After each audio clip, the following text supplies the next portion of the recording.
ಜಾಬಿಂದ ತೆಗೆದು ಹಾಕ್ಬಿಟ್ಟಿದ್ದಾರೆ ಒಂದಷ್ಟು ಎಂಪ್ಲಾಯೀಸ್ಗಳನ್ನ. ಇದಕ್ಕೆ ಕಾರಣ ಎ ಐ ಬಂದ್ಬಿಡ್ತಪ್ಪ, ಅದಕ್ಕೋಸ್ಕರ ಎಂಪ್ಲಾಯೀಸ್ಗಳನ್ನ ಕೆಲಸದಿಂದ ತೆಗೆದು ಹಾಕ್ಬಿಟ್ಟಿದ್ದಾರೆ ಅಂತ.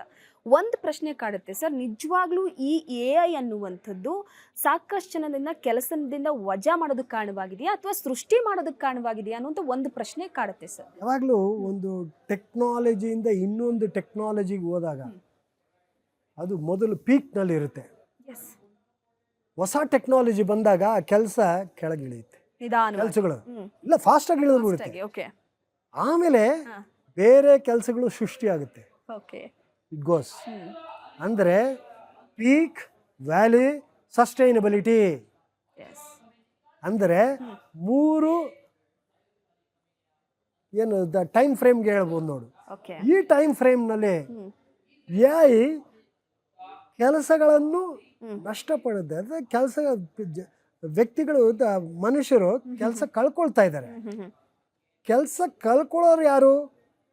ಯಾರು ಎ ಐ ಕಲ್ತ್ಕೊಂಡಿಲ್ಲ ಅವ್ರು ಕೆಲಸ ಹೋಗ್ತಾ ಇದೆ.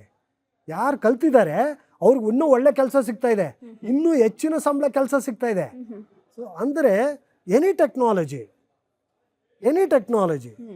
ನಾವು ಮೊದಲನೇ ಕಾರ್ಮಿಕದ ಕೈಗಾರಿಕೆಯಲ್ಲಿ ಇಂಡಸ್ಟ್ರಿಯಲ್ ರೆವಲ್ಯೂಷನ್, ಕೈಗಾರಿಕಾ ಕ್ರಾಂತಿ ಬಂತು. ಯಾವಾಗ ಅದು ಸ್ಟೀಮ್ ಅಂತ. ಸ್ಟೀಮ್ ಬಂದಾಗ ಮೆಕನೈಸ್ಡ್ ಪ್ರೊಡಕ್ಷನ್. ಮೊದಲು ಎಲ್ಲ ನಾವು ಕೈಯಲ್ಲೇ ಮಾಡ್ತಾ ಇದ್ವಿ. ಒಂದು ಇದು ಮಾಡಬೇಕಂದ್ರೆ, ವಸ್ತು ಮಾಡಬೇಕಂದ್ರೆ ಅದು ಕೈಯಲ್ಲೇ ಮಾಡ್ತಾ ಇದ್ವಿ. ಬಟ್ ಸ್ಟೀಮ್ ಬಂದಾಗ ಅದನ್ನು ಮೆಕನೈಸ್ ಮಾಡಿದ್ವಿ ಆ ವಸ್ತುಗಳನ್ನ ತಯಾರು ಮಾಡೋಕ್ಕೆ. ಅದು ಎರಡನೇ ಇಂಡಸ್ಟ್ರಿಯಲ್ ರೆವಲ್ಯೂಷನ್ ಬಂದಾಗ ಪವರ್ ಬಂತು. ಪವರ್ ಬಂದಾಗ ಮಾಸ್ ಪ್ರೊಡಕ್ಷನ್ ಮಾಡಿಬಿಟ್ರಿ. ಅದೇ ಯಂತ್ರ, ಅದೇ ವಸ್ತುಗಳನ್ನ ಮಾಸ್ ಪ್ರೊಡಕ್ಷನ್ ಎಲ್ಲರಿಗೂ ಸಿಗ್ತಾ ಇತ್ತು. ಮೊದಲು ಕಡಿಮೆ ಜನಕ್ಕೆ ಸಿಗ್ತಾ ಇತ್ತು, ಆಮೇಲೆ ಹೆಚ್ಚು ಜನಕ್ಕೆ ಸಿಗ್ತಾ ಇತ್ತು ಮಾಸ್ ಪ್ರೊಡಕ್ಷನ್ ಆದಮೇಲೆ ಮೂರನೇ ಇಂಡಸ್ಟ್ರಿಯಲ್ ರೆವಲ್ಯೂಷನ್ಗೆ ಆಟೋಮೇಟೆಡ್ ಪ್ರೊಡಕ್ಷನ್. ಆ ಯಂತ್ರಗಳು ವಸ್ತುಗಳನ್ನು ಜನರೇಟ್ ಮಾಡ್ತು. ವಸ್ತುಗಳು ಹೆಂಗೆ ಜನರೇಟ್ ಆಗುತ್ತೆ?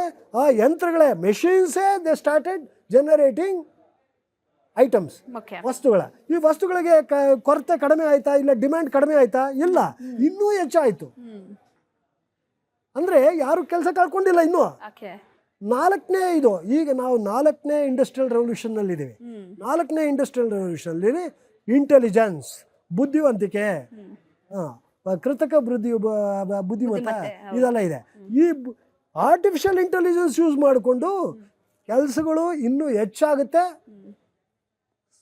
ತಾತ್ಕಾಲಿಕವಾಗಿ ನಾವು ಎಲ್ಲರೂ ಗಾಬರಿಯಿಂದ ಏನು ಮಾಡ್ತಾ ಇದ್ದಾರೆ ಅಂದರೆ, ಮಾಲೀಕರು ಎಲ್ಲರೂ ಈ ಕೆಲಸದ ಇಂದ ತೆಗೆದಾಕಿ ಅವ್ರ ಯಂತ್ರಗಳನ್ನು ಪರ್ಚೇಸ್ ಮಾಡೋಕ್ಕೆ ಇಟ್ಕೊಂಡ್ಬಿಟ್ಟಿದ್ದಾರೆ ದುಡ್ಡು. ಯಾಕಂದರೆ ಅದರಿಂದ ಅವರಿಗೆ ದಕ್ಷತೆ ಬರುತ್ತೆ. ಆಮೇಲೆ ಇಲ್ಲ ಇವ್ರು ತೆಗೆದಾಕ್ಬೋದು. 5 ಸೆಕ್ರೆಟರಿ ಬದಲು 1 ಸೆಕ್ರೆಟರಿ ಇಟ್ಕೊಳ್ಳೋಣ, 5 ಕೆಲಸದವ್ರನ್ನ ಇಟ್ಕೊಳ್ಳೋಣ, 1 ಸೆಕ್ರೆಟರಿ ಇಟ್ಕೊಳ್ಳೋಣ ಅಂತ ಆ ಫೇಸ್ನಲ್ಲಿ ಇದ್ದೀವಿ ನಾವೀಗ. ಕೆಳಗೆ ಇಳಿತಾ ಇದೆ. ಬಟ್ ಇವ್ರಿಗೆಲ್ಲ ಅವರು ಎ ಐ ಕಲ್ತ್ಕೊಂಡ ತಕ್ಷಣ ಇವ್ರು ಯಾರು ಕೆಲಸ ಕಳ್ಕೊಂಡಿದ್ದಾರೆ ಇವ್ರಿಗೆಲ್ಲ ಕೆಲಸ ಸಿಕ್ಬಿಡುತ್ತೆ. ತಿರ್ಗಾ ಬೇರೆ ಬೇರೆ ಕೆಲಸಗಳು ಸಿಕ್ಕುತ್ತೆ. ಸೊ ಆತಂಕ ಏನು ಪಡಿಬೇಡ. ಇಲ್ಲಿಗೆ ಜಾಬ್ ಆಪರ್ಚುನಿಟಿ ಇದ್ದೇ ಇರುತ್ತೆ. ಒಂದಿಲ್ಲ ಒಂದು ರೀತಿಯಲ್ಲಿ ಜಾಬ್ ಆಪರ್ಚುನಿಟಿ ಸಿಕ್ಕುತ್ತೆ. ಸೊ ಈಗ ತಾತ್ಕಾಲಿಕವಾಗಿ ಅದು ವ್ಯಾಲಿನಲ್ಲಿದೆ, ಕಳ್ಕೊಳ್ಳೋ ಸ್ಥಿತಿನಲ್ಲಿದೆ. ಬಟ್ ಎಕ್ಸ್ಪರ್ಟ್ಸ್ ಏನು ಹೇಳ್ತಾರೆ, ವ್ಯಾಲಿ ಈಗ ಬರ್ತಾ ಇದೆ, ಬಟ್ ಮುಂದಕ್ಕೆ ಅದು ಇನ್ನೂ ಎ ಐ ಜಾಬ್ಸ್ ಎಲ್ಲ, ಎ ಐ ಆಧಾರಿತ ಜಾಬ್ಸ್, ಕೆಲಸ ಉದ್ಯೋಗ ಇನ್ನೂ ಹೆಚ್ಚಾಗ್ತಾ ಇರುತ್ತೆ. ಹೆಚ್ಚಾಗಿ ನೀವು ಬೇರೆ ಬೇರೆ ಕೆಲಸಗಳು ಮಾಡ್ತಾ ಇದ್ದು, ನಾನು ಇಷ್ಟೊತ್ತು ಹೇಳ್ತಾ ಇದ್ದಿದ್ದು ಎ ಐ ಆಧಾರಿತ ಕೆಲಸಗಳು ಸಿಗುತ್ತೆ, ಉದ್ಯೋಗ ಸಿಗುತ್ತೆ.